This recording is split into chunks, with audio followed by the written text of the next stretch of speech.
Assalamualaikum warahmatullahi wabarakatuh. Alhamdulillahirabbil alamin. Hamdan katsiran thayyiban mubarakan fi.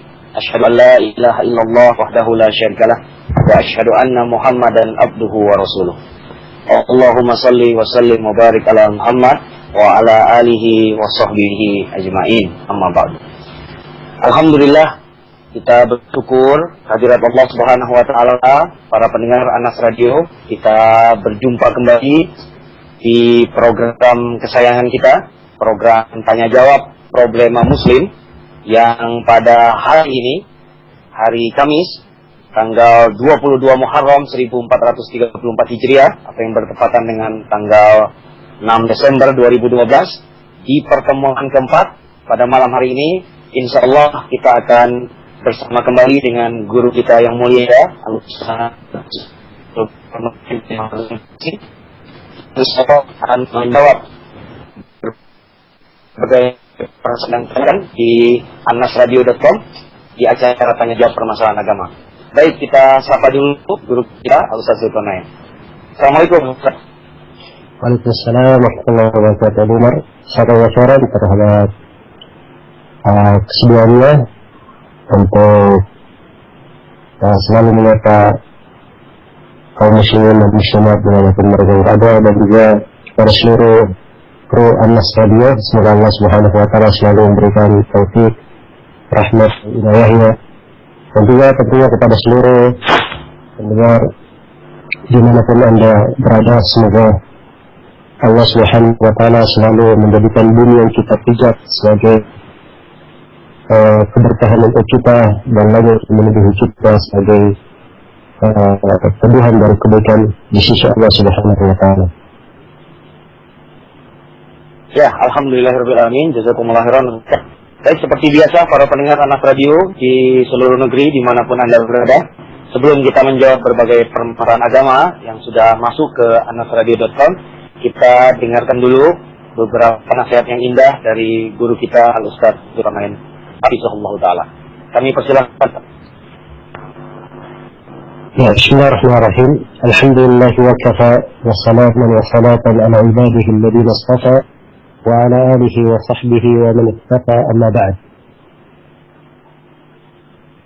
Para pendengar Radio Anas yang saya hormati dan saya muliakan, alhamdulillah kita bersyukur kepada Allah Subhanahu wa taala atas segala karunia, rahmat dan nikmatnya, yang tentunya rahmat dan keutamaan Allah Subhanahu wa taala serta nikmatnya dari hal yang tidak bisa kita hitung. Karena itu hendaknya kita selalu mensyukurinya dan selalu memuji Allah Subhanahu wa taala atas segala nikmat tersebut. Sebagaimana biasa di awal pertemuan kita mendahului dengan sebuah ayat atau sebuah hadis untuk kita mengambil pelajaran darinya di malam hari ini. Saya ingin mengingatkan dengan sebuah hadis yang agung dari Rasulullah sallallahu alaihi wasallam yang diriwayatkan oleh Imam Tirmidzi dan selainnya dari Uqbah bin Amir al-Juhani radhiyallahu anhu. Beliau pernah bertanya kepada Rasulullah sallallahu alaihi wasallam, "Ya Rasulullah, man najah?" Wahai Rasulullah, apakah jalan keselamatan itu? Rasulullah sallallahu alaihi wasallam menjawab, "Amsik alaika lisanak wal yasa'ka baituka wabki ala khati'atik." Hendaknya engkau menahan lisanmu, menjaga lisanmu, dan hendaknya engkau merasa lapang dengan rumahmu, dan tangisilah kesalahanmu. Ini kalimat-kalimat ringkas dari Rasulullah sallallahu alaihi wasallam, dan beliau menggambarkan jalan keselamatan. Di hadits ini beliau sebutkan 3 jalan dari jalan keselamatan. Dan sebenarnya jalan-jalan keselamatan itu sangatlah banyak. Tapi dari kebiasaan Rasulullah SAW, beliau meringkas dan memberikan jawaban-jawaban yang mudah untuk diingat. Maka beliau sebutkan 3 hal di sini yang merupakan sumber pokok jalan utama di dalam keselamatan itu. Yang pertama, amsik alaika lisanak. hendaknya engkau menjaga lisanmu. Karena lisan ini kadang kita tidak sadari dia berucap dengan suatu ucapan yang mungkin pertanggungjawabannya akan sangat besar sekali di depan Allah Subhanahu wa taala. Karena itu Rasulullah sallallahu alaihi wasallam bersabda, "Inna ar-rajula la yatakallamu bi kalimatin la yatabayyanu fiha yazillu biha ila an-nar ab'ada ma baina al-masyriqi wal maghrib." Sungguhnya seorang lelaki kadang dia berucap dengan sebuah ucapan, tidak dia perjelas ucapan tersebut, maka kalimat tersebut menyeret dia ke dalam neraka sejauh timur dan barat. Ya. Dan dimaklumi bagaimana tentunya Allah sallallahu alaihi wasallam di dalam menjaga lisan, kemudian bertutur kata yang baik, memakmurkannya dengan zikir, memakmurkannya dengan hal yang mendekatkan kepada Allah Subhanahu wa taala, menggunakannya dalam amar ma'ruf nahi munkar.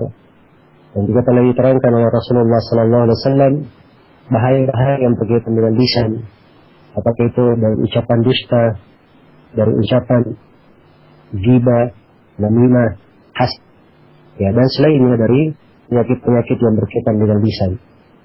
Karena itu sangatlah beruntung bagi seorang hamba dimanapun dia berada selalu menjaga lisannya. Ya, kalau lisan yang berbicara dijaga, demikian pula lisan dalam bentuk tulisan. Ya, sebab itu hal yang tertulis itu adalah lisan lain yang ada pada seorang hendaknya dijaga dan dipelihara. Ya, dan itu dari jalan keselamatan. Tidak seperti sebagian orang di masa ini dengan luasnya fasilitas dan kemudahan di masa ini. Ya, menggunakan berbagai media, menulis pesan-pesan, yang kadang hal tersebut justru menjadi sebab kebinasaannya, bukan menjadi sebab keselamatannya. Kemudian wasiat Rasulullah yang kedua, "Wal yasa'ka baituka." Hendaknya engkau merasa lapang dengan rumahmu. Orang hendaknya merasa lapang dengan pemberian yang Allah berikan kepadanya. Dia syukuri nikmat yang Allah berikan untuknya. Kemudian dia qanaah dengan segala yang Allah cukupkan baginya. Ya. Serta dia menyibukkan dirinya di rumahnya tersebut dengan berbagai ibadah. Ini di antara makna hendaknya rumahmu menjadi lapang baginya. Karena itu di dalam sebuah hadis Rasulullah sallallahu alaihi wasallam bersabda, "Al-ibadatu fil haraj kahijratin ilayya." Beribadah di waktu fitnah itu bagikan berhijrah kepadaku. Jadi kalau dia berada di rumahnya sibuk beribadah, itu bagikan orang yang berhijrah pada Nabi sallallahu alaihi wasallam. Itu hadis Ma'qil bin Yasar yang diriwayatkan oleh Imam Muslim. Ya. Kemudian wasiat beliau yang ketiga, "Wabki ala khati'atik." Dan tangisilah kesalahan-kesalahanmu. Namanya manusia, tidak ada yang luput dari kesalahan, tidak ada yang bersih dari dosa. Karena itu dari kewajiban kita yang selalu bertobat, beristighfar, dan kembali kepada Allah Subhanahu wa taala, menyadari akan kesalahan-kesalahan, selalu menangisinya. Dan ucapan Nabi, "Wabki ala khati'atik," tangisilah kesalahanmu, di antara maknanya orang itu menyibukkan dirinya dengan memudahi diri sendiri dan terlalu sibuk mengurusi orang lain. Padahal pada dirinya banyak perkara yang harus dibenahi.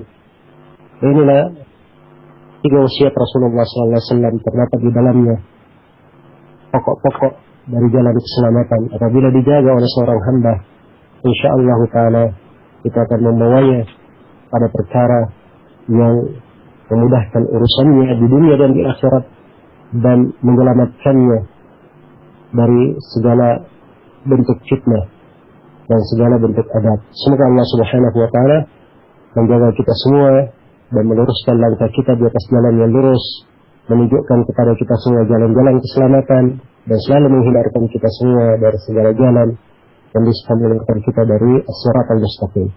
Baik.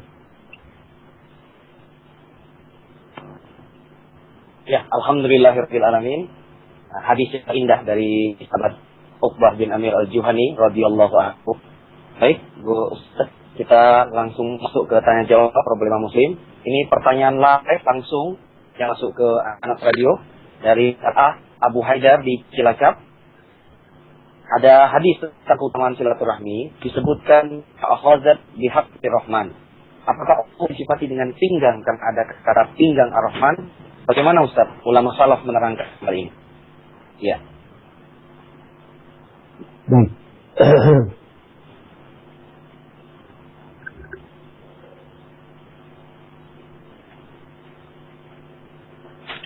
Untuk Abu Haidar di Cilacap, jazakallahu khairan atas pertanyaannya.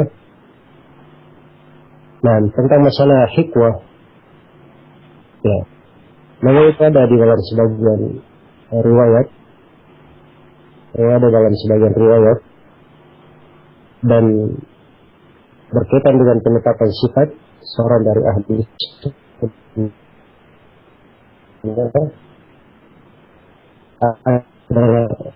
ditetapkan sifat-sifat itu sesuai dengan apa yang ditetapkan oleh Allah Subhanahu wa taala dalam Al-Qur'an dan apa yang ditetapkan oleh Rasulullah sallallahu alaihi wasallam di dalam hadis-hadisnya.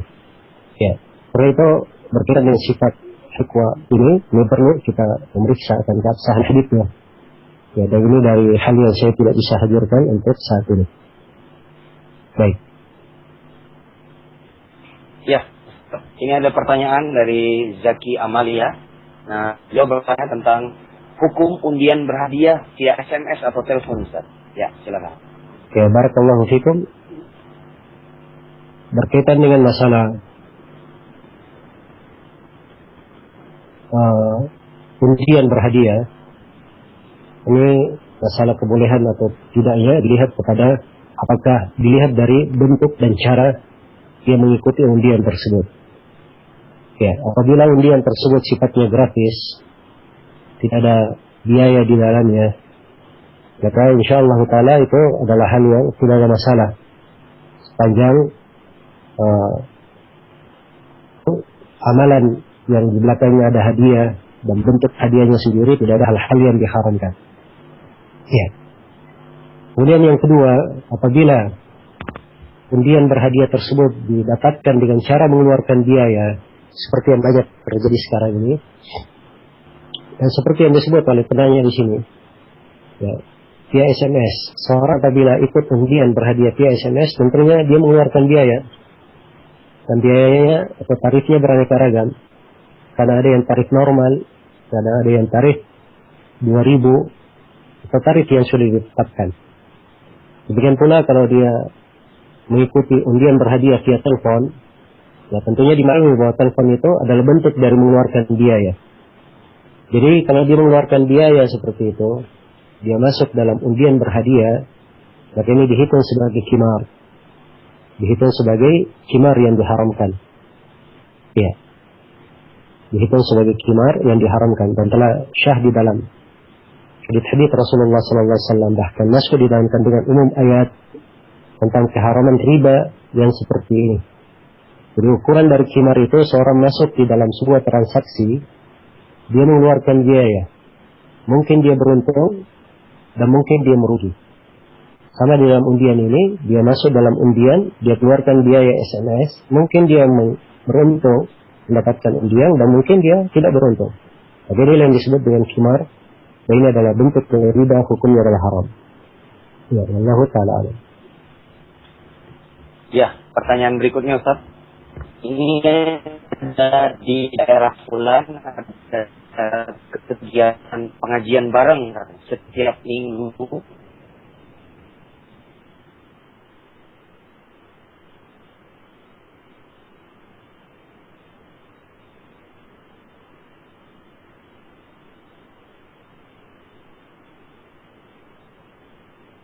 Nah,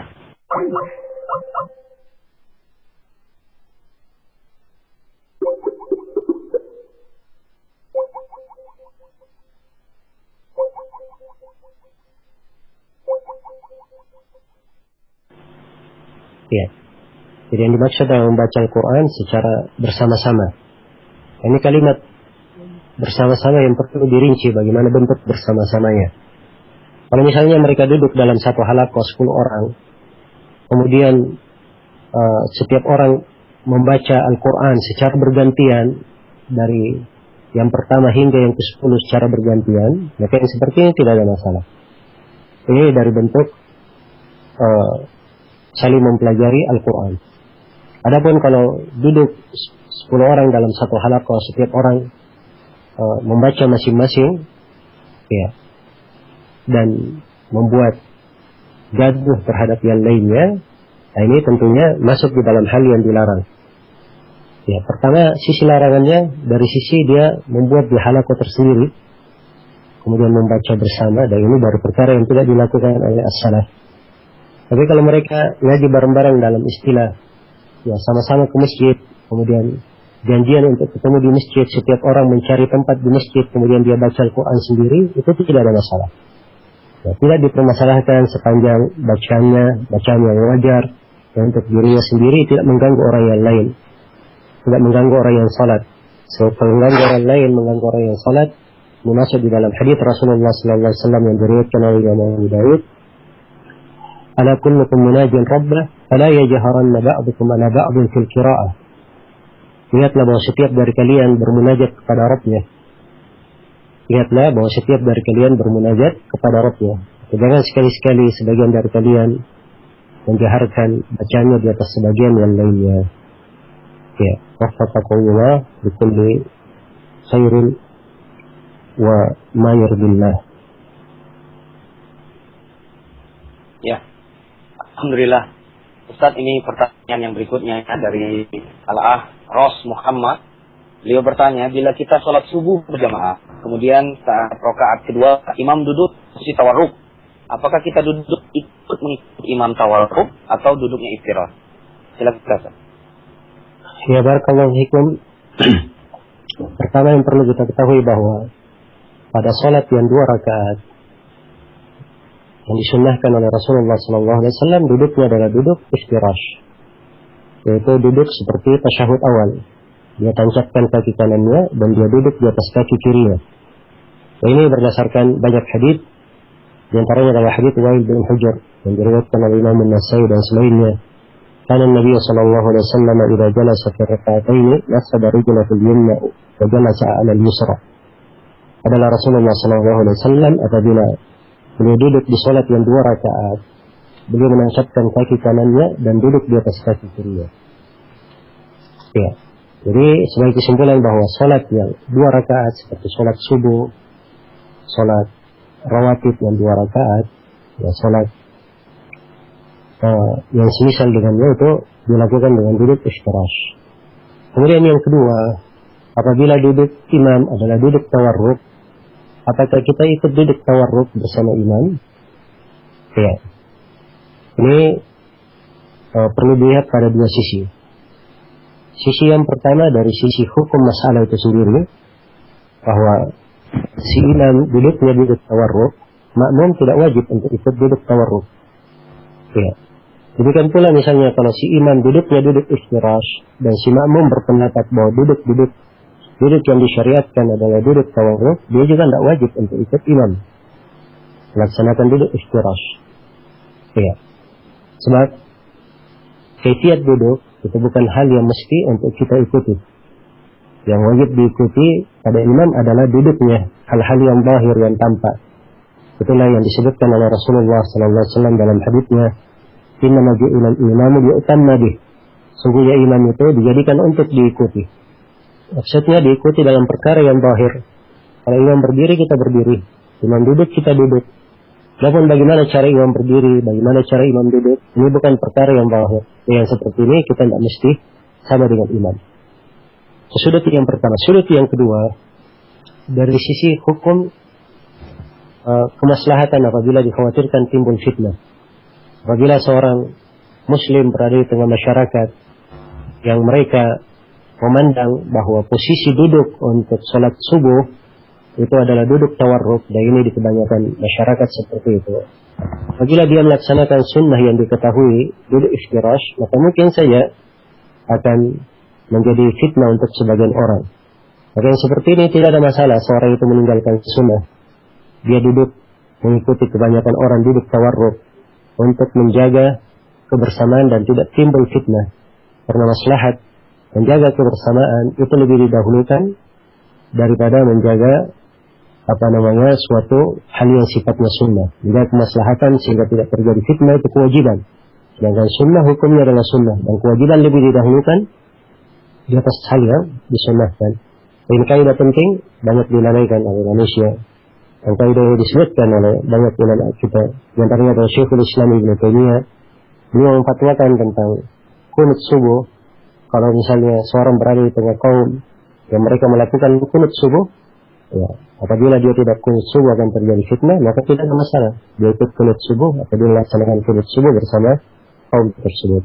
Ya, Allah Ta'ala. Ya. Alhamdulillah, Ustaz, ini banyak pertanyaan secara langsung di malam hari ini. Pertanyaan berikutnya dari Al-Ah Abu Muhammad di Makassar.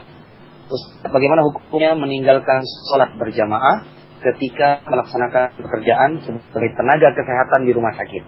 Misalnya melakukan tindakan medis seperti operasi atau menjahit luka pasien. Ya, Ustaz. Baik.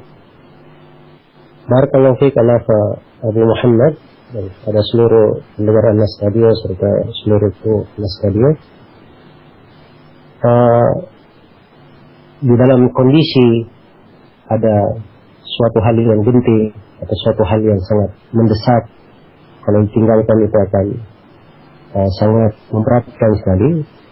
Di kondisi yang seperti itu tidak ada masalah seorang dia meninggalkan sholat berjamaah karena maslahat ini. Ya, seperti kalau misalnya dia di rumah sakit perlu memberikan tindakan medis secara cepat, maka yang seperti ini tidak dipermasalahkan insyaallah. Ya, hanya saja dijaga apabila mereka sebagai satu tim dalam sebuah medis, misalnya tim medis, ya, ada yang terlambat, maka mungkin ada orang lain yang bersamanya sehingga apabila dia melaksanakan sholat, maka ada orang yang akan menemaninya untuk sholat berjamaah. Ini. Ya, alhamdulillah. Ini pertanyaan berikutnya, Ustaz, dari Al-Ah Abu Aisyah di Depok. Apa yang harus kita lakukan ketika kita mengerjakan proyek-proyek pemerintahan di mana mereka terbiasa dengan suap menyuap? Ya, Ustaz. Ya. Harus diketahui bahwa suap menyuap itu adalah hal yang diharamkan di dalam syariat kita. Rasulullah SAW bersabda, la'anallahu ar-rasi wal marshi. Allah melaknat orang yang memberi suap dan orang yang disuap. Ini dari kebiasaan yang sangat buruk di tengah masyarakat yang harusnya dihindari, dan jangan kita ikut tolong menolong di dalam hal ini. Ya. Di posisi kita mampu menghindarinya, kewajiban kita adalah menghindarinya. Tapi di posisi seorang itu terdesak untuk melakukannya dan dia dipaksa untuk mengerjakannya, inilah sisi ijtihad. Seorang melihat kondisi dan keberadaannya masing-masing. Kalau memang dia di posisi darurat, Allah Subhanahu wa Ta'ala tidak membebani seseorang kecuali sesuai dengan kemampuannya. Rasulullah sallallahu alaihi wasallam bersabda, la darara wa la dirar. Tidak ada bahaya dan tidak ada pembahayaan. Ya. Pertanyaan berikutnya, Ustaz, dari Al-Ah Abdul Aziz di Makassar. Kalau lukisan dilarang dipajang di ruang tamu, bagaimana kaligrafi yang biasa dibingkai lalu dipajang di ruangan? Ya, Ustaz.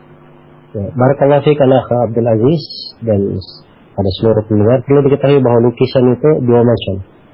Ada lukisan makhluk bernyawa dan lukisan selain makhluk bernyawa. Lukisan yang dilarang itu adalah lukisan makhluk bernyawa. Sebab penasihat hadits menjelaskan ancaman seorang yang menggambar dan memangnya gambar-gambar. Di antaranya Rasulullah SAW bersabda, la'anallahu al-musawwirin. Allah melaknat orang-orang yang menggambar. Dan ketiga sebagian istri Nabi SAW menceritakan Ru'ijah yang dia lihat di Habasyah, ada gambar-gambarnya. Rasulullah SAW bersabda, ulaiki syirarul khalqi indallah. Mereka itu adalah sejelek-jelek makhluk di sisi Allah Subhanahu wa Ta'ala. Dan di dalam hadits Abu Hurairah diriwayatkan oleh Imam Tirmidzi, Rasulullah SAW bersabda, yakhruju ilaykum yawmal qiyamah lahu aynani tubsirani wa udhunani tasma'ani wa lisanun yantiq. Akan keluar pada hari kiamat, keluar di neraka Jahannam itu sebuah leher yang dia punya dua telinga, dia punya dua mata melihat, dua telinga mendengar, dan lisan berbicara. Ya. Qala inni wukiltu bi salah. Dia berkata, saya diperintah untuk menyiksa 3 orang. Salah satunya wabil musawwirin, untuk menyiksa orang-orang yang menggambar. Dan itu tidak diragukan bahwa gambar yang sifatnya atau lukisan yang sifatnya makhluk bernyawa itu adalah hal yang diharamkan. Adapun selain daripada itu, dari pemandangan, ya, lukisan mobil atau misalnya, insyaallah taala tidak ada masalah sepanjang tidak ada pelanggaran-pelanggaran syar'i di dalam lukisan itu, apakah dia menggambarkan situasi dari kebiasaan orang kafir atau rumah ibadah orang kafir dan sebagainya. Ya. Kemudian yang kedua berkaitan dengan memasang kaligrafi. Berkaitan dengan memasang kaligrafi, ya boleh saja seseorang itu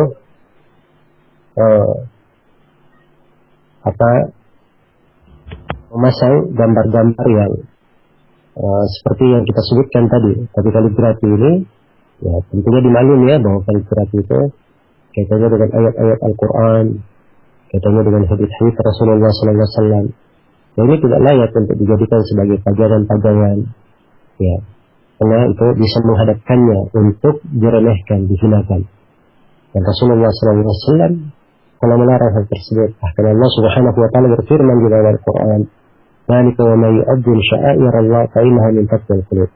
Demikianlah bagi siapa yang mengagungkan simbol-simbol Allah, sungguhnya itu dari ketakwaan di dalam hati.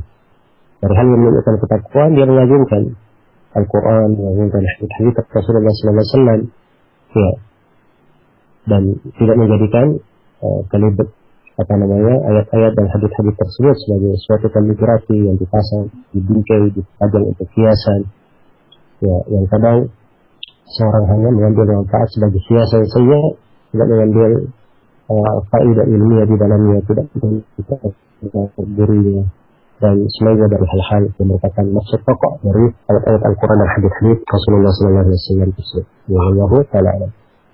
Baik. Ya, ini pertanyaan berikutnya Ustaz dari hamba Allah di Jepara. Saya mendapati sebuah peringatan di suatu masjid bahwa anak-anak yang belum dihitan atau belum tamyiz dilarang masuk masjid. Hukumnya haram katanya. Bagaimana nasihat Ustaz terkait peringatan tersebut?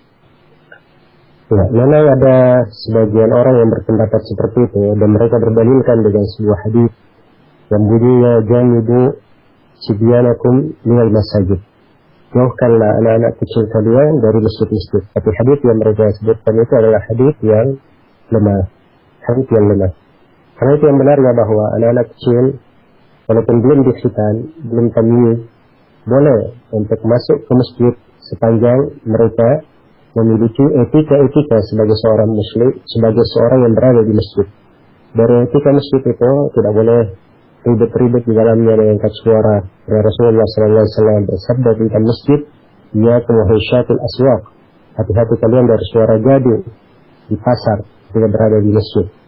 Ya, demikian pula ketika berada di masjid itu Rasulullah menjelaskan bahwa masjid adalah dibangun untuk berzikir kepada Allah Subhanahu Wa Taala, ya, dan beribadah padanya. Nah. Ya, pertanyaan berikutnya dari Al-Ah Ibnu Safana. Ustadz, ini ada pertanyaan dari saudara. Beliau diminta untuk membantu usaha ayahnya yang dia ragu akan kebaikan atau kehalalan usaha tersebut. Dia enggan membantu tapi ayahnya memaksa dalam rangka balas budi kepada ayahnya. Dia ingin berbakti kepada orang tua tapi juga tidak mau terlibat dalam usaha yang meragukan kehalalannya. Bagaimana nasihat Ustadz? Ya, yang pertama yang saya nasihatkan kepada anak menanya, anak Ibnu Safana, agar supaya bertanya kepada ahli ilmu atau kepada saudara yang bertanya dari anak Ibnu Safana ini, supaya bertanya kepada orang yang punya ilmu tentang usaha yang ditawarkan oleh ayahnya. Dia pastikan apakah itu usaha yang halal atau usaha yang haram. Nah, di sini bahasa dari penanya adalah dia ragu. Ya, dan keraguan tidak cukup, seorang harus memastikan. Jika dia pastikan itu adalah haram, maka dia tinggalkan. Dia pastikan itu adalah halal, dia lakukan. Dia merasa hal tersebut syubhat, ya, sebagai perkara pada dirinya sendiri, dia berhati-hati, dia tinggalkan. Hanya saja dia tanyakan kepada orang yang berilmu tentang hukumnya agar supaya diketahui jelas antara yang halal dan haramnya. Kemudian yang kedua, kalau misalnya jelas bahwa tersebut adalah hal yang diharamkan, maka seorang tidak boleh tolong menolong di dalam hal yang berkaitan dengan dosa. Allah Subhanahu wa taala berfirman, "Wala ta'awanu 'alal itsmi wal 'udwan." Jangan kalian tolong menolong di atas dosa dan permusuhan. Ya. Dan ini tentunya berlaku untuk semuanya, baik itu bersama orang tua maupun yang lainnya. Karena dia berbicara baik kepada orang tuanya, dia sampaikan tentang apa yang dia laksanakan, dan dia juga terangkan bahwa di dalam hal ini dia adalah anak yang paling berbakti kepada orang tuanya. Karena kebaktiannya dia tidak ingin menolong ayahnya di dalam hal yang bermaksiat kepada Allah, dan itu dari kebaikan orang tua itu sendiri. Ya, Allah Ta'ala. Ya, Ustaz, bagaimana hukumnya? Ya, baik, anak Muhammad Aris, masalah mengecas hati di masjid ini memang menjadi titik pembahasannya di kalangan para ulama kita. Ya, sebab secara umum memang masjid-masjid itu ada amanah di dalam penggunaan. Ya, ada amanah di dalam penggunaan. Yang saya nasihatkan di dalam hal ini bahwa seorang sebaiknya meninggalkan pengecasan HP di masjid, kecuali kalau memang diketahui dari pihak masjid itu mengizinkan dan membolehkan. Walaupun secara umum ya sudah bisa masuk dalam uruf umum kadang bahwa masjid itu ya menyediakan fasilitas bagi siapa yang masuk ke masjid, ya boleh menyalakan kipas angin, ya boleh memakai air, dan semisal dengan itu. Demikian pula terkait dengan listrik, itu dari perkara yang juga diperbolehkan secara umum. Hanya saja dari sisi kehati-hatian itu tadi yang saya sebutkan, bahwa kalau dia tidak ada izin resmi dari pemerintah, dari masjid, maka sebaiknya dia tidak lakukan hal tersebut di masjid. Wallahu ta'ala. Baik, ini pertanyaan dari Nurul Khadijah di Ciganjur. Ustaz, apakah boleh kita menangis karena banyak masalah, tapi bukan dalam rangka mengeluh? Ini soal menangis, Ustaz, silakan. Ya, barakallahu fiik. Nurul Khadijah di Ciganjur. Ya, tentang masalah menangis, ya, tidak ada yang melarang seorang itu untuk menangis sepanjang tangisannya dalam perkara yang wajar, yang merupakan tabiat manusia. Dan sepanjang tangisan tersebut bukan karena tidak ridha terhadap ketentuan Allah, bukan pula karena berkeluh kesah, dan bukan pula karena dia benci dengan takdir Allah Subhanahu wa taala. Ya. Dan Rasulullah sallallahu alaihi wasallam sendiri, beliau ya menangis ketika putranya Ibrahim meninggal. Beliau berkata, "Innal ayna la tadma wal qalba la yahzan." Sesungguhnya air mata itu berlinang dan hati itu sangat sedih. Hati itu sangat sedih. Dan ini ya, beliau hanya ucapkan sebagai ungkapan pengabaran saja, bukan berarti kesah. Yang seperti ini insyaallah taala tidak ada masalah. Baik. Iya, dari berikutnya Al-Ah Abdullah, Ustaz tolong jelaskan tentang menyembelih untuk selain Allah. Dan yang berikutnya, apa boleh memakai sembelihan untuk hal yang bisa waktu menyembelihnya juga menyebut asma Allah? Silakan Ustaz. Ya. Baik. Tentang menyembelih untuk selain Allah Subhanahu wa taala itu adalah hal yang diharamkan di dalam agama kita. Rasulullah sallallahu alaihi wasallam bersabda, "La'anallahu man dhabaha li ghairillah." Allah melaknat orang yang menyembelih untuk selain Allah. Ya. Maka tidak halal untuk memakannya, dan itu dihitung sebagai bangkai yang disembelih untuk selain Allah.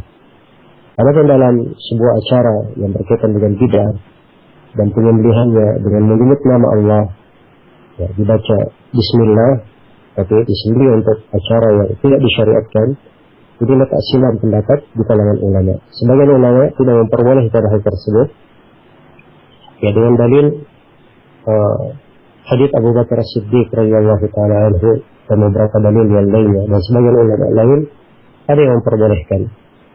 Ada yang memperbolehkan dengan mengambil keumuman asal, bahwa asalnya suatu makanan yang telah, suatu sembelihan yang telah disembelih dengan menyebut nama Allah, itu asalnya telah dihalalkan. Ya. Ya. Pertanyaan berikutnya Ustaz dari Ibn Wiratno. Ini bertanya, dari jam berapa hingga jam berapa pada akhir waktu sholat fajar? Ya. Baik anak Ibnu Rabi'ah, ya tentang masalah jam berapa hingga jam berapa, ini tentunya perkara yang tidak bisa ditentukan sebab waktu subuh di setiap tempat itu berbeda-beda.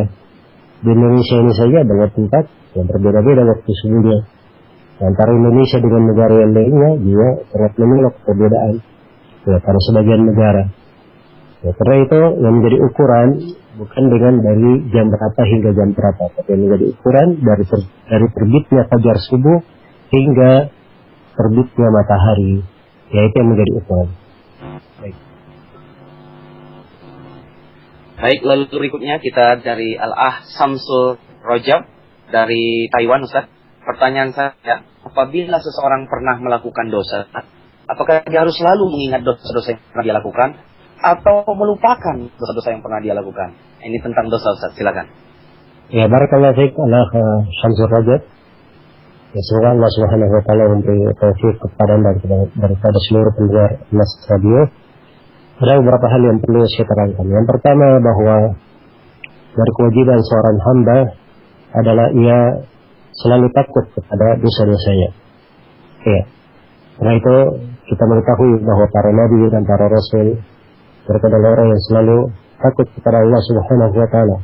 Hingga pada hari kiamat pun ketika berada di pada mahsyar, ya, dan manusia mendatangi para nabi, dimaklumi bahwa Nabi Adam masih menyebut dosanya. Ya. Nabi Ibrahim masih menyebut kesalahannya.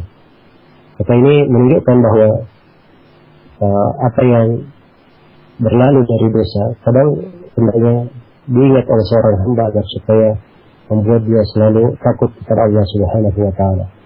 Yang kedua, dari hal yang perlu diketahui bahwa seorang hamba itu di dalam membangun ibadah kepada Allah, hendaknya dia bangun ibadahnya di atas 3 hal.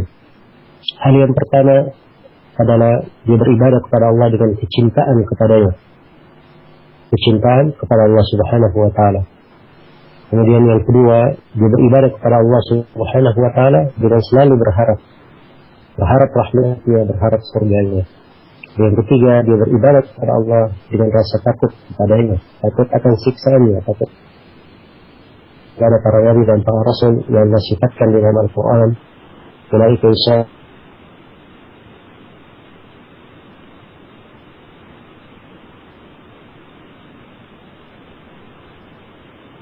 yang sangat besar.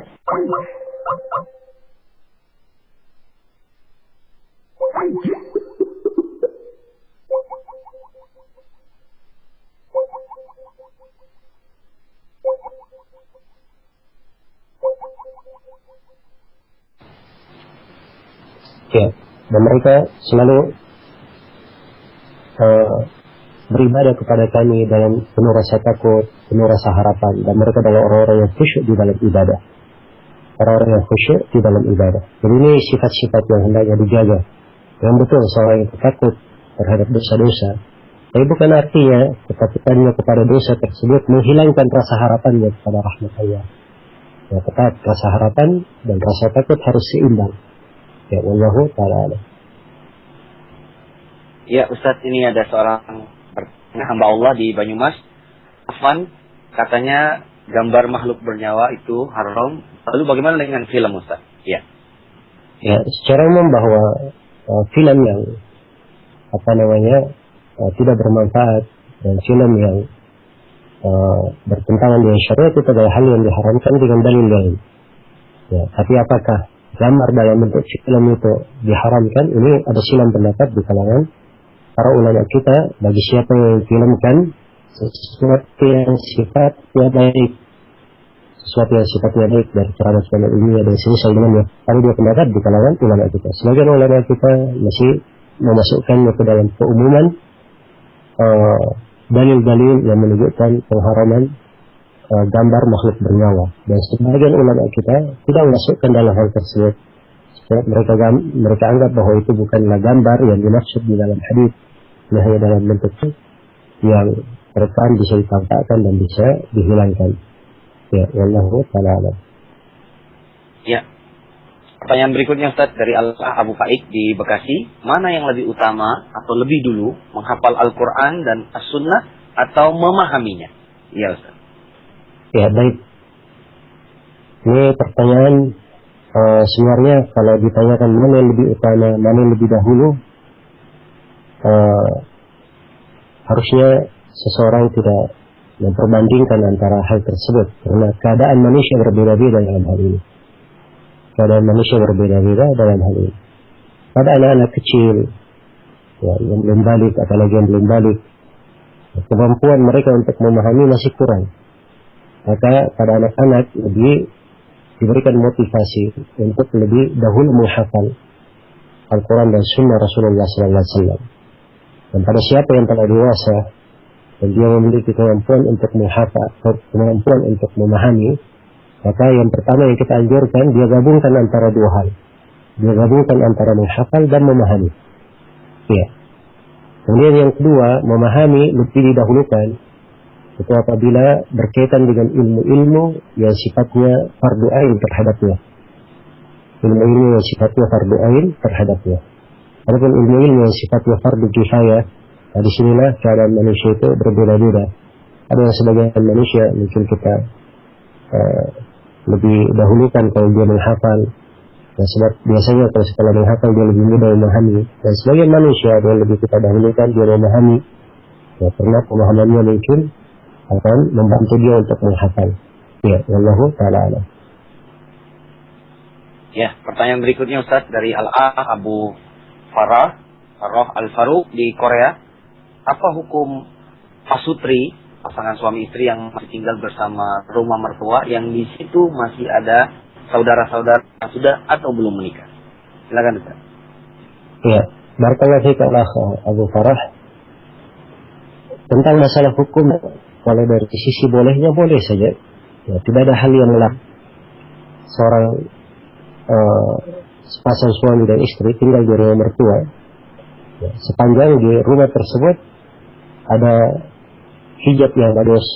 Ya, apalagi kalau di rumah mertua yang dimaksud adalah rumah suami.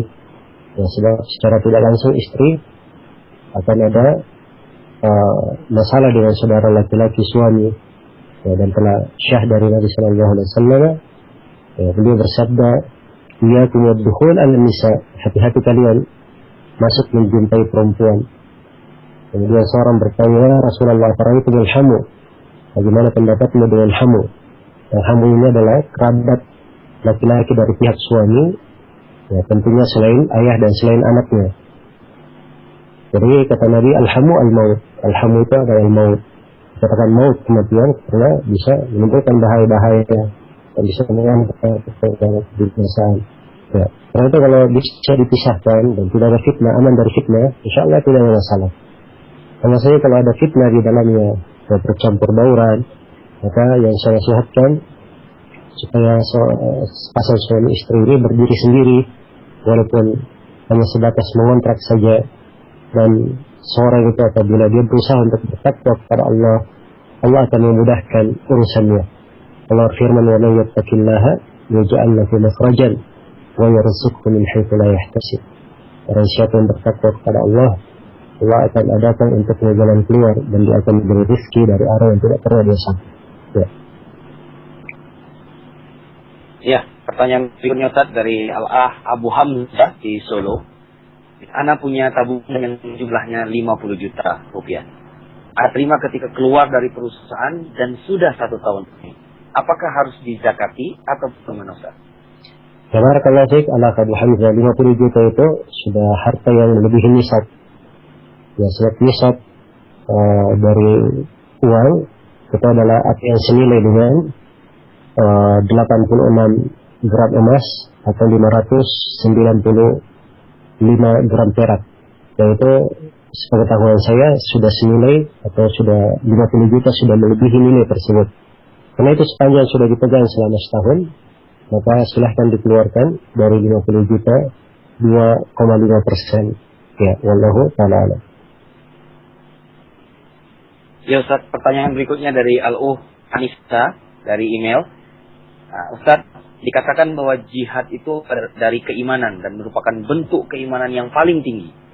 Dalam sebuah hadis dikatakan bahwa batasnya surga. Tetapi juga dikatakan oleh seorang ulama bahwa jihad dengan pena atau menuntut ilmu juga merupakan bentuk jihad di masa sekarang.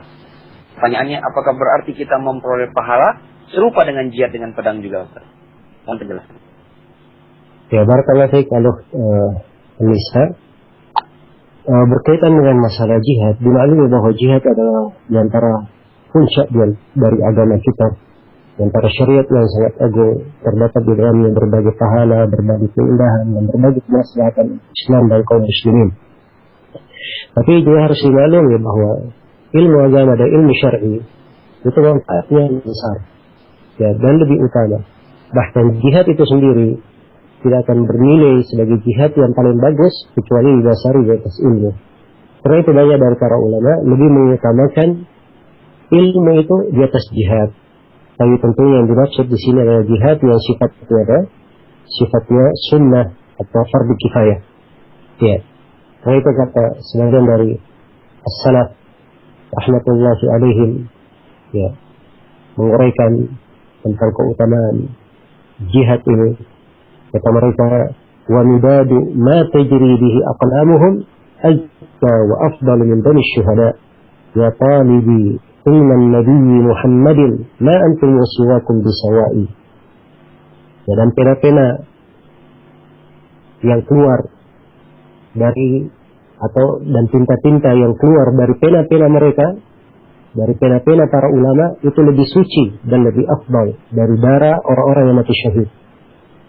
Karena itu wahai para penuntut ilmu Nabi Muhammad SAW, sesungguhnya kalian itu dan selain kalian tidaklah sama. Ya, keutamaan ilmu itu sangat banyak dan sangat besar. Dan sekali lagi saya tegaskan bahwa ini tentunya pada jihad yang bukan merupakan fardu ain. Adapun kalau jihadnya fardu ain, ilmu itu juga dua macam. Ilmu ada yang fardu ain dan ada fardu kifayah. Kalau ilmu yang dia tuntut sifatnya fardu kifayah dan jihadnya adalah fardu ain, tentunya yang fardu ain lebih didahulukan daripada yang fardu kifayah. Wallahu ta'ala alam. Ya, dan dimaklumi ya bahwa kadang seorang dengan penanya, dengan ilmu yang diajarkan, dia memperoleh pahala. Ya, serupa dengan jihad dengan pedang, bahkan lebih besar daripada itu. Ya, semoga Allah Subhanahu wa Ta'ala selalu memberikan limpahan taufik, rahmat pada kita semua dan menunjuki kita semua di atas jalan yang hak dan memberikan taufik kepada kita semua untuk selalu giat di dalam menuntut ilmu agama ini. Wallahu ta'ala alam. Nah. Ya, pertanyaan berikutnya Ustaz dari seorang hamba Allah di Madiun. Apakah boleh kita menjamak sholat asar dengan sholat maghrib? Ya Ustaz. Pertama harus diketahui bahwa menjamak sholat itu terbatas pada beberapa sholat. Ya. Hanya disyariatkan menjamak antara duhur dan asar dan menjamak antara maghrib dan isya. Itu menjamak. Sebab menjamak artinya digabungkan di salah satu dari dua waktu sholat. Karena itu boleh dijamak takdim, ya, dan boleh dijamak ta'khir. Kalau dijamak antara duhur dan asar, boleh dilakukan di waktu duhur dan boleh dilakukan di waktu asar. Kalau dijamak antara maghrib dan isya, boleh dilakukan di waktu maghrib dan boleh dilakukan di waktu isya. Adapun waktu asar dan waktu maghrib ini nggak boleh diundur. Ya, apabila seorang sudah masuk waktu asar, harus dia sholat, nggak boleh dia undur hingga waktu maghrib. Kecuali kalau ada udur. Kalau misalnya dia belum sholat asar karena udur hingga masuk waktu maghrib, maka di sini bukan menjamak sholat namanya, tapi mengqada sholat. Jadi sholat asarnya dia bayar, dia tunaikan di waktu maghrib. Dan ini pernah terjadi pada Rasulullah SAW dan para sahabatnya di sebuah peperangan.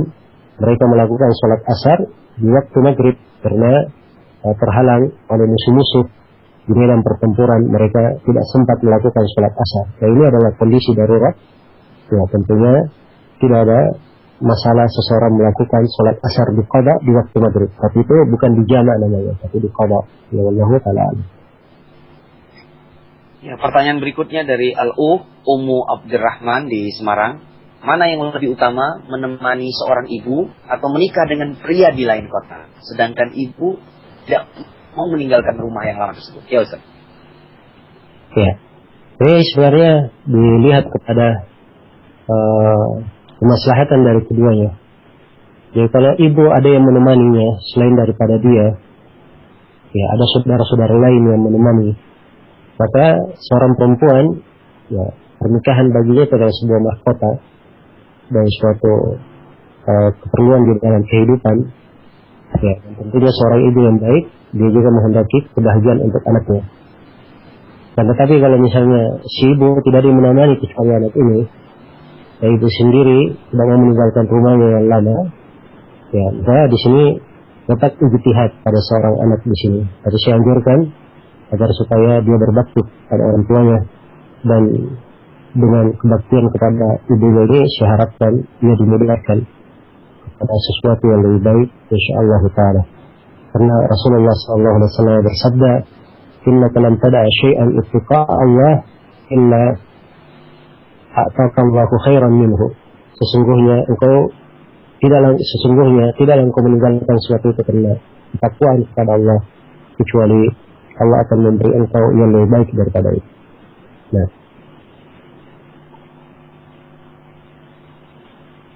ya, dari Al-Ah Rizky Hidayat, pertanyaan berikutnya, Ustaz, apa hukumnya memakai kaos sepak bola yang dipakai oleh negara-negara Muslim seperti Arab Saudi, Qatar, Mesir dan sebagainya?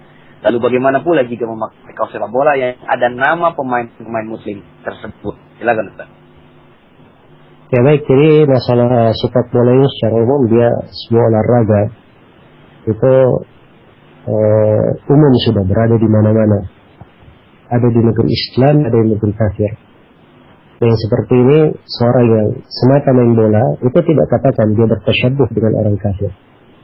Ya, menyerupai orang kafir. Dia masuk di dalam kategori menyerupai orang kafir kalau dia mengikuti kebiasaan khusus pada bentuk sepak bola orang kafir tersebut. Misalnya dalam kostum khusus milik orang kafir. Jadi kalau kostumnya secara umum ya dipakai di negeri kaum muslimin, maka itu tidak masalah insyaallah taala. Ya, hanya saja dilarang kalau tertulis padanya nama-nama dari orang-orang kafir atau ada gambar-gambar.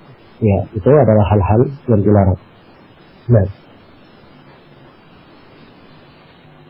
Ya, ini pertanyaan dari Al-Ah Henry di Jakarta. Ustaz, kalau melakukan hubungan suami istri ketika istri sedang sakit, apakah dalam Islam ada hukumannya, Ustaz?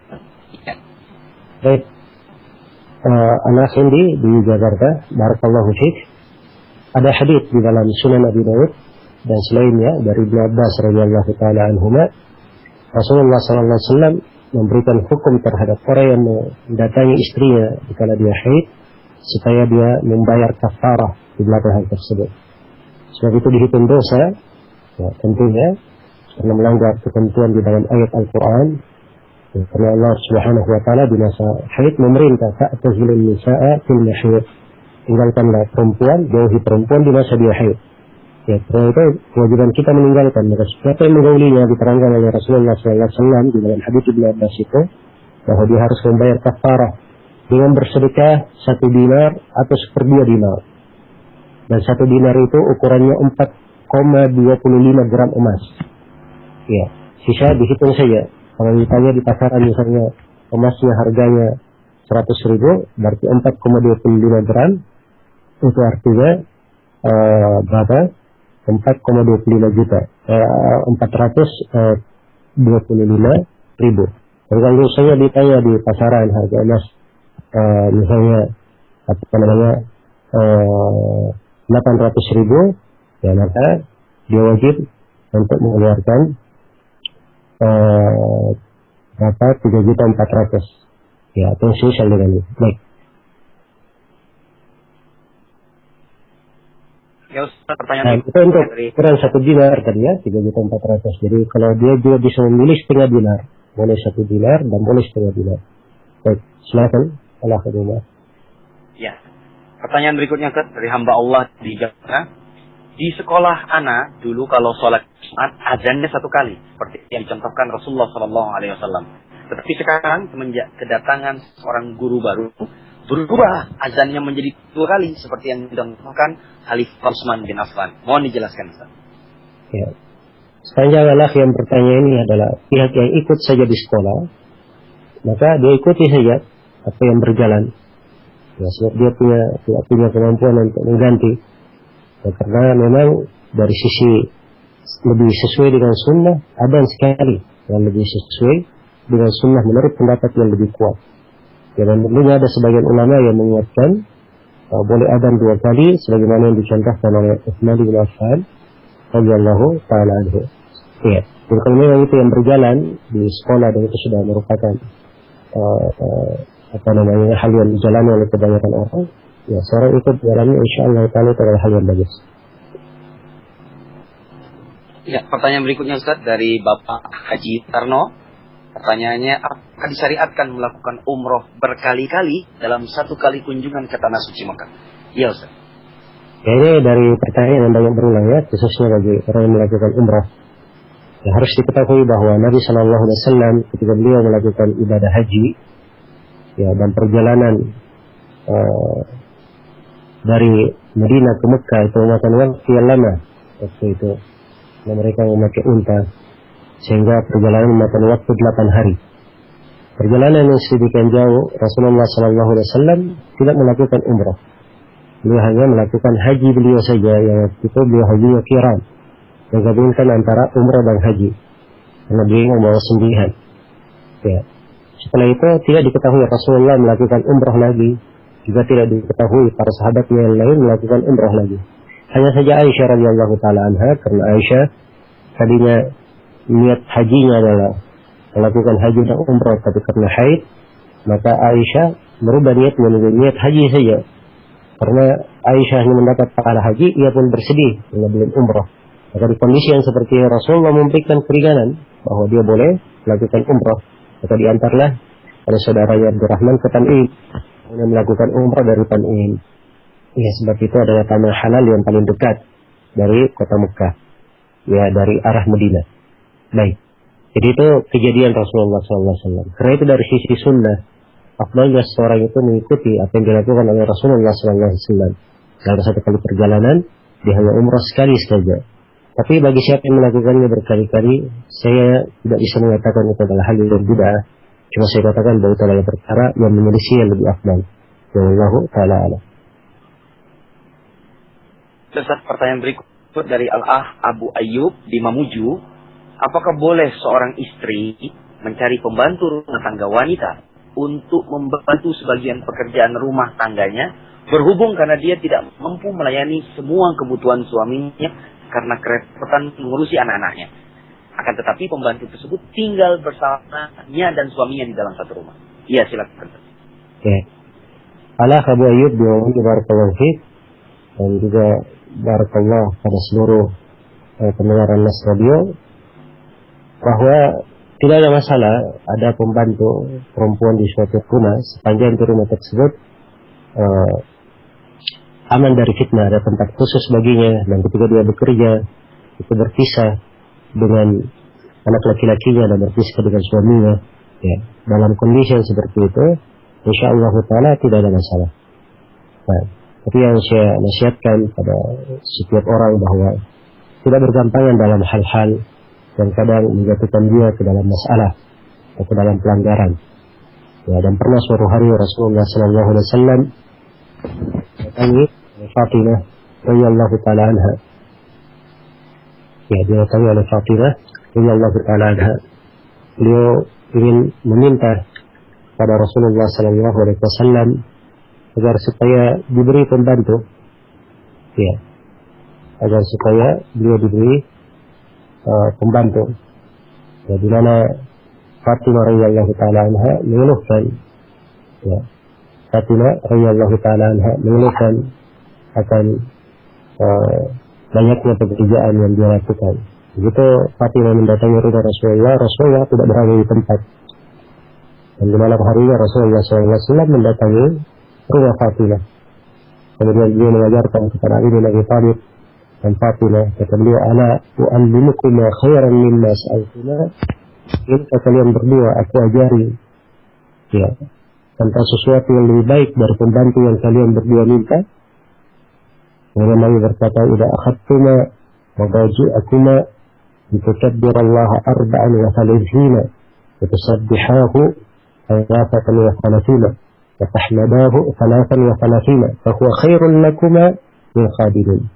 Kata beliau, apabila kalian berdua telah mengambil tempat pembaringan, maka kalian berdua bertakbir yaitu membaca Allah Akbar 34 kali.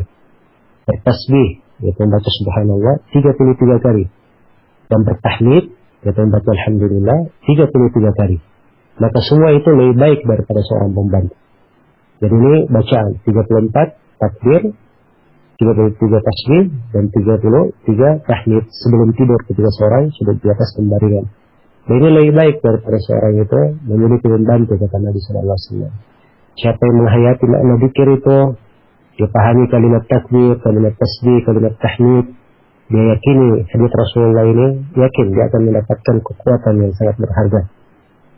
Dan ini tidak pernah ditinggalkan oleh Ali bin Abi Thalib radhiyallahu taala anhu setelah beliau dengar dari Rasulullah, hingga di berbagai peperangan yang beliau hadiri, beliau selalu membaca hal ini dan Allah memberikan taufik kepada beliau radhiyallahu taala anhu. Ya. Baik. Ya, pertanyaan dari Abu An-Nisa Zahra di Wonosobo. Ustaz, bagaimana hukum wali nikah yang tidak pernah sholat? Apakah nikahnya sah? Padahal wali itu adalah ayah kandungnya. Ya, Ustaz. Baik. Tentang masalah ayah yang tidak pernah sholat, ini dimaklumi bahwa para ulama silam pendapat dalam masalah hukum sholat itu. Ya, kebanyakan dari ulama belakangan yang disebutkan kepada jumhur bahwa tidaklah kafir orang yang meninggalkan sholat. Nah, dan kebanyakan dari pendapat para sahabat bahwa orang yang meninggalkan sholat itu hukumnya adalah kafir, keluar dari Islam. Ini adalah pendapat yang saya pegang, saya anggap lebih kuat, ya, karena Rasulullah SAW bersabda, Allah alladzi bainana wa bainahum, Allah alladzi bainana wa bainal kufur as-salah. Ya, hal yang membedakan antara kita dan kafir adalah salat. Ya, itu hadits dari riwayat Muslim, dan dalam hadits Buraida riwayat Tirmidzi, "Man tarakaha faqad kafar." Siapa yang meninggalkannya atau dia telah kafir. Dan kata Syakib rahimahullah ta'ala, "Lam yakunu yarawna syai'an min al-a'mali tarkuhu kufrun illa as-salah." Sungguhnya para sahabat tidak pernah melihat amalan-amalan yang apabila ditinggalkan itu mengkafirkan kecuali salat. Dan insyaallah ta'ala pendapat yang lebih kuat. Ya, karena itu yang perwalian dari orang tua yang seperti ini itu harusnya tidak dipegang. Tapi ada sisi kedua yang perlu saya terangkan, sebuah akad. Ya, di dalam hal yang ada silam pendapat seperti ini, sepanjang akadnya disaksikan oleh KUA, dihadiri oleh pemerintah dan sudah disyahkan akad tersebut, maka hal yang tersebut insyaallah ta'ala akadnya sudah dianggap syah, bukanlah hal yang membatalkan sepanjang kalau terjadi akad tersebut. Wallahu ta'ala a'lam. Ya Ustaz, pertanyaan berikut dari Al-Ah Abdul Rahman di Berau. Jika kita beli motor dengan cicilan 10 kali, yang seharusnya kalau kontan hanya 14 juta, menjadi 18 juta. Yang jika dicicil 5 kali, hanya menjadi 16 juta saja. Namun pada cicilan kelima, kita telah mampu melunasi semuanya. Apakah kita membayar 16 juta atau 18 juta Ustaz menurut syariat? Iya Ustaz. Ya, ini yang pertama dilihat ya kepada akadnya. Jadi dilihat kepada akad. Jadi, kalau dia dari awal sudah membuat akad untuk 18 juta, maka akadnya adalah untuk 18 juta, walaupun pembayarannya lebih 5 kali. Tapi kalau misalnya dia berubah, ingin merubah akad menjadi 16 juta saja dengan dia mempercepat cicilan, mungkin harus ada persetujuan dari pihak pemilik. Kalau disetujui itu sulh namanya, itu adalah hal yang diperbolehkan. Tapi kalau tidak disetujui, asalnya Rasulullah SAW bersabda, "Al-muslimuna ala syurutihim." Kaum muslimin di atas syarat-syarat mereka. Maka dia harus pegang syarat yang awal. Sampai dia di awal akad telah sepakat 18 juta, maka yang dia lunasi adalah 18 juta. Ya, alhamdulillah. Pertanyaan berikutnya Ustaz dari Al-Ah Abu Saroh di Jakarta. Ustaz, apakah sistem perbudakan jelas dihapus oleh Islam? Apakah ada ayat yang menegaskan atau menguatkan? Karena kita hanya mendengar hadis tentang memerdekakan budak saja. Silakan Ustaz. Ya, baik. Anak Abu Sarah di Jakarta, semoga Allah memberi taufik kepada kita semua. Harus diketahui bahwa hukum adanya perbudakan itu adalah hukum yang tetap di dalam syariat kita muhkam, tidak terhapus selama-lamanya. Itu ada hingga hari kiamat. Ada hingga hari kiamat. Nah, Rasulullah SAW menyebutkan di antara tanda hari kiamat, antali dan amatu rabbataha. Ada seorang budak perempuan melahirkan tuannya. Dan di antara salah satu penafsiran ulama terkaitan dengan hadis, ya, menunjukkan banyaknya perbudakan di akhir zaman, sehingga karena banyaknya perbudakan pada seorang budak yang melahirkan anak, kemudian anak ini budak tersebut bertindak ke tangan orang lain, karena banyaknya perbudakan, akhirnya kadang si ibu jatuh kepada tangan anaknya sendiri. Iya, makanya ini menunjukkan bahwa akan banyak perbudakan di akhir zaman. Ya, dan ini menunjukkan tentang kemenangan-kemenangan yang diberikan kepada umat Islam. Ya, dan harus diketahui bahwa perbudakan yang dimaksud itu adalah siapa yang diperbudak dengan jalur peperangan, dengan jalur jihad. Ya, dengan jalur jihad. Ya, dan di dalam syariat perbudakan ini terdapat berbagai hikmah dan keagungan Islam. Nah, harus diketahui bahwa sistem perbudakan di belakang peperangan itu syariat bukan ada di dalam syariat Islam saja. Ada di seluruh agama. Ada di seluruh agama. Hanya saja di dalam syariat Islam terdapat syariat dan ketentuan serta keindahan yang tidak ada pada agama yang lainnya. Ya, tidak ada pada agama yang lainnya. Baik.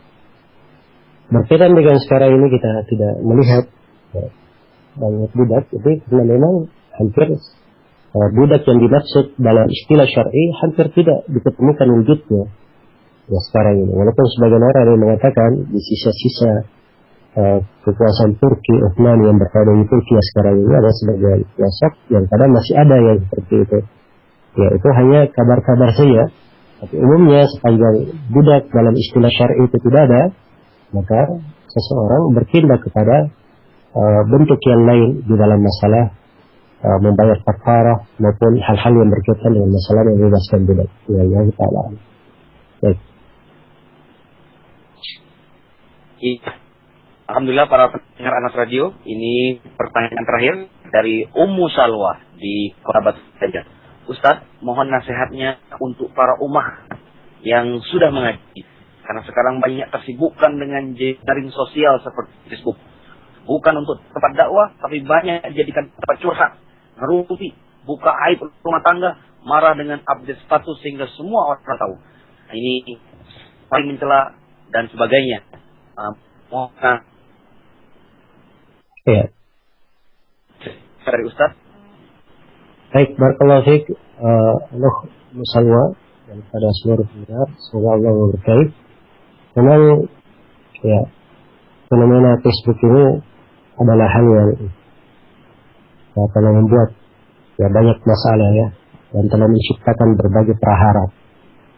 Ya, karena itu yang saya siapkan kepada setiap muslim dan muslimah untuk bertakwa kepada Allah Subhanahu wa taala. Ya, dan mengerjakan sesuatu yang ada manfaatnya untuk dirinya. Rasulullah SAW bersabda, "Ihris ala ma yanfa'uk, wasta'in billahi wa la ta'jaz." Bersemangatlah engkau untuk meraih apa yang bermanfaat bagimu. Mohonlah pertolongan kepada Allah dan jangan kamu merasa lemah. Mohon pertolongan kepada Allah dan jangan kamu merasa lemah. Hendaknya seorang hamba menjauhkan dirinya dari hal-hal yang bisa membinasakannya. Ya, pada pertemuan saya pernah menerangkan tentang bahaya sebuah kalimat di masa ini. Bahaya sebuah kalimat dengan perkembangan teknologi. Seorang menulis satu kata bisa dibaca satu dunia. Dan kata yang dia tulis ini kadang tercatat untuknya dosa sehingga memasukkannya ke dalam neraka sejak timur dan barat, atau sehingga itu dihitung kemurkaan terhadapnya hingga hari kiamat. Karena itu, hanya setiap orang bertakwa kepada Allah Subhanahu wa taala dan jangan dia berucap kecuali pada hal yang bisa dia pertanggungjawabkan. Ya, di depan Allah Subhanahu wa taala. Dan saya sudah sebutkan di awal pertemuan ini hadits yang agung, hendaknya kita cermati, kita perhatikan. Rasulullah SAW menyebutkan jalan keselamatan, amsik alaika lisanak dan yasa'aka baituka wa buki ala khati'atik. Ya, hendaknya engkau menjaga lisanmu, hendaknya engkau merasa lapang dengan rumahmu, hendaknya engkau menangisi kesalahan-kesalahanmu. Menjaga lisan, ini adalah perkara yang sangat penting sekali. Semoga Allah Subhanahu wa taala memberikan taufik kepada kita semua dan menjaga kita semua di atas hidayah. Allahu taala alam. Ya. Ya, alhamdulillahirabbil alamin. Terima kasih banyak kepada guru kita yang mulia Al-Ustaz Zulkarnain bin Muhammad Sunusi. Semoga Allah Subhanahu wa taala selalu menjaga dan merahmati beliau, dan tentunya kita semua para pendengar An-Nas Radio. Semoga Allah Subhanahu wa taala mengokohkan kita dan selalu mengistiqomahkan kita di atas agama kita yang indah dan sunnah Nabi kita yang mulia, Nabi Muhammad sallallahu alaihi wasallam. Baik, para pendengar An-Nas Radio, kami dari tim An-Nas Radio mohon maaf yang sebesar-besarnya karena tidak seluruh pertanyaan bisa dijawab oleh guru kita Al-Ustaz Zulkarnain. Semoga di waktu-waktu mendatang kita bisa menjawabnya di kesempatan yang sama di acara tanya jawab Problem Muslim di pertemuan-pertemuan berikutnya. Sekian, terima kasih. Jazakumullah khairan. Barakallahu fikum. Subhanaka Allahumma wa bihamdika asyhadu an la ilaha illa anta astaghfiruka wa atubu ilaik. Assalamualaikum warahmatullahi wabarakatuh. Assalamualaikum.